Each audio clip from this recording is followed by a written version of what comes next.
Namaskar. The ongoing G20 Tourism Working Group meeting in Srinagar. It is supposed to go for 3 days. It has finished 2 days. Tomorrow will be the last day. As to how it is going, well, I'm going to show you a video at the end of this monologue. So do stay till the end and watch it and see for yourself. But most importantly, please like this video. There's a lot of information I'm going to give you on how the ISI Pakistan start playing out all these playlists, the whole thing about toolkits, how they tell their embassies to essentially berate India and anything to do with India, and then by extension Hindus, and a very important information about how Equality Labs started. Where did it start? And now they have tried to sanitize all their Pakistani links, their ISI links, and to try and make it look as if they are a legit organization. All these things started from ISI, and now it may be convenient for them to say, oh, well, we are George Soros funded. But the most important takeaway for all the Democrats is you guys are eating out of people who have blood on their hands. And sooner you realize it, the sooner you will be better for it. But if you want to continue doing this thing, well, God help you. But here is the important link that I promised you. So let's take a look at how Equality Labs was formed. First, you had 𝙒𝙗𝙖𝙩𝙤𝙪. She continues to be the face of Equality Labs.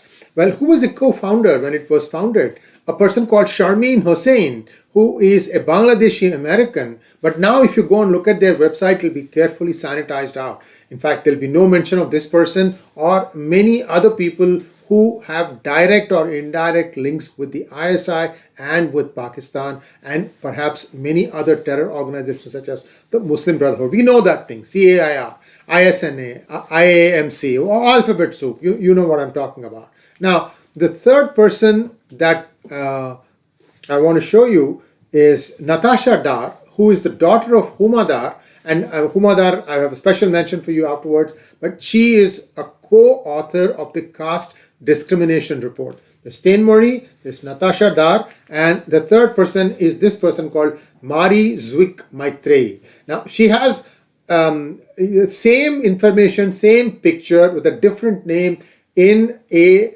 different organization called �2circles.net. So I'm going to give you all that, how these things link up. But this is just the set of people that are involved in this thing, but they all started out from Huma Dar, who is a faculty or a lecturer in UC Berkeley, but seems to be very actively involved in things other than teaching. So here is the connection map. You have Huma Dar, then she was, she was in the advisory board of Equality Labs, at which point of time 𝙒𝙗𝙗𝙪𝙤𝙪 was there. Then there was also 𝙤𝙤𝙪𝙤𝙪 and so on and so forth. Then they realized that if this has to go completely after caste discrimination and Dalit-based stuff, they needed to sanitize out all their links. They've tried hard, but we have the memory of an elephant. We remember all these things. So here is the linkages that we are showing you. The other name for Mari Zwik is called Valli Karunakaran. That's the one that shows up in �2circles, and she is I think she is now one of the management board of �2circles, but you get the idea here, right? So this was intended to be another one of those alphabet soup organizations, but they have basically morphed themselves into somebody who has become the voices for the Dalit. Many of you who don't understand the sinister idea behind this thing are all being pulled along. I'm talking about people who are now, who consider themselves as Dalits in the United States, who feel that they are being wrong. But remember one thing, if you are going to keep showing up in different protests, and if some of you don't have legal status, watch out. Now, who are these people? Huma Dar was on EL advisory board. She was essentially like a mentor for 𝙒𝙗𝙗𝙪𝙤𝙪 and 𝙤𝙤𝙗𝙪𝙤𝙪. UC Berkeley is a very liberal mindset school. Nothing wrong with that. I'm just saying that all these thoughts come up. But if your child is going to UC Berkeley and if they want to take courses, you may be beware that if this person's classes are taken, you are going to get an earful of anti-Hindu hatred. Shaista Patel, assistant professor in UC San Diego. So you see, the first one is in Berkeley, the second one is in UC San Diego. Ethnic Muslim Studies, another person allegedly with ISI links, and the third person with alleged ISI links, Manan Ahmad Asif. He's an associate professor in Columbia University in the East Coast. His department is called Historian of South Asia. They all always try to add this thing called South Asia. They want to hide their national identity. How dumb is that? Anyway, the reason is once they say that they are from Pakistan, any people can't start connecting the dots. Oh, you are from Pakistan, you are doing this, and you have all these different works. Then is it possible that you may be funded by some of the organizations? You get the idea. But my humble submission to all the lawmakers in California is this is going to come back and bite you big in the butt when all this thing is going to blow up. Remember 9/11? Osama bin Laden was actually supported by US at one point of time until he turned against them or they turned against him, whatever way you want to think about it. And then we are still paying the price for that.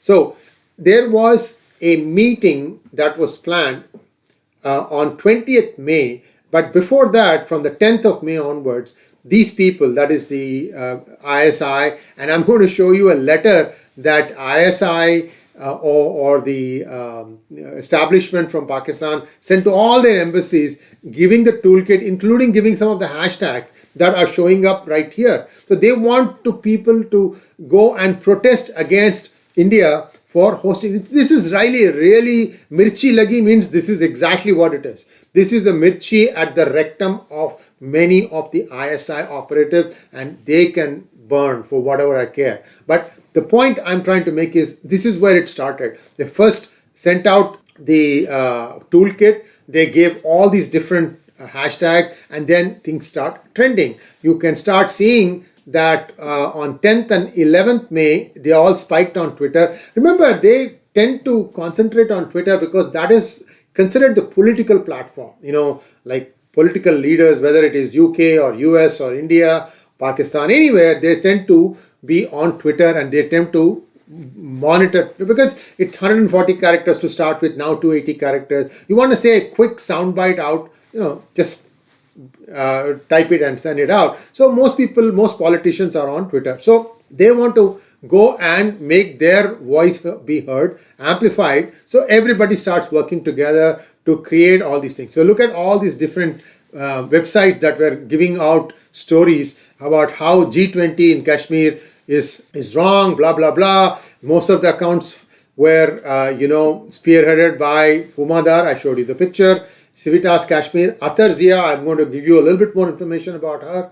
And all are actually banned in India. So it may be making a lot of noise outside, but inside India, all these Twitter handles are banned. One other reason why this buzz was not able to be created was because of the caliber of their speakers. Starting with Justice for All, a Jamaat front, you had Gregory Stanton. This guy has done this before. Raza Saeed, Brussels-based propagandist for Pakistan. Ahmad bin Qasim, son of separatist Asia Andrabi. Another speaker, 𝙒𝙧𝙤𝙪, is associate professor of anthropology in University of North Colorado in Boulder, Colorado. I've lived in Colorado for several years. These are all no-name universities that have just come up. And it's not too hard for someone to even say that I'm going to create a chair here, and as part of that chair, I'm going to, appoint this particular person as the board. So the funding comes from an outside source. The university lends its name. They probably lend a desk and table and chair, and then they can collect fees for all the courses for all the students that this particular professor may take. So this has been going on in the US for a long time. Only now you are seeing things being used for not so straight men. That I'm saying it very reservedly. I haven't looked at the courses, but these are all future generation minions of the Pak establishment. Here, she is a sympathizer of Pak terrorists. She has written several articles. You can go and look at it and you will know more about her. Similarly, she has become, she's also a guest speaker at this event organized by South Asian Diaspora Collective on 21st May. So you had 21st May event. There's, I think, one other event that took place on 20th May.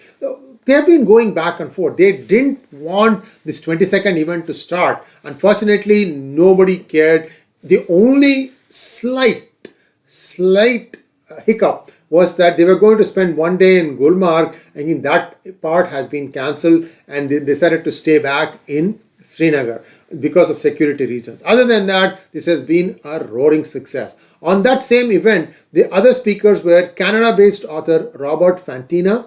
He's a pro-Palestine activist and board member of Canadians for Justice in Kashmir, and Canada-based Pakistani author Anam Zakaria. He's a Pakistani author. See, remember 𝙒𝙗𝙖𝙩𝙤𝙦 used to say about how there are enclaves in Toronto, which is just like, Pakistan has been transplanted to Canada. So there are lots of these people who are going to come. These generals have a lot of money to throw around. What is the big deal? Establish some sort of a website, start making news, and then start promoting some new faces who will continue to spew venom. So this is not the ending, guys.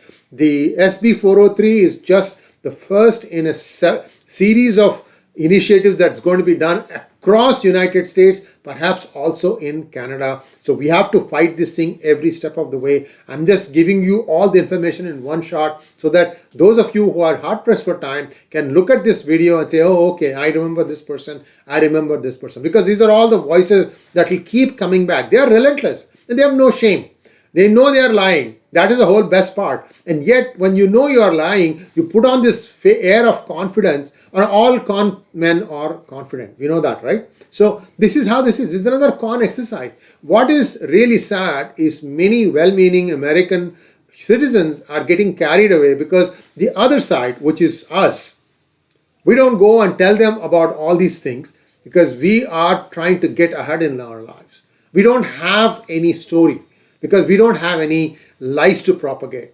This thing is a deliberate attempt by Pakistan, and now of course Soros has kind of taken over, or perhaps he is just giving in additional fuel because he may have figured out, well, the structure is in place, these guys seem to be doing a reasonably good job, and let us just let this thing go along. After all, I want open society. Anything that furthers my cause is fine by me.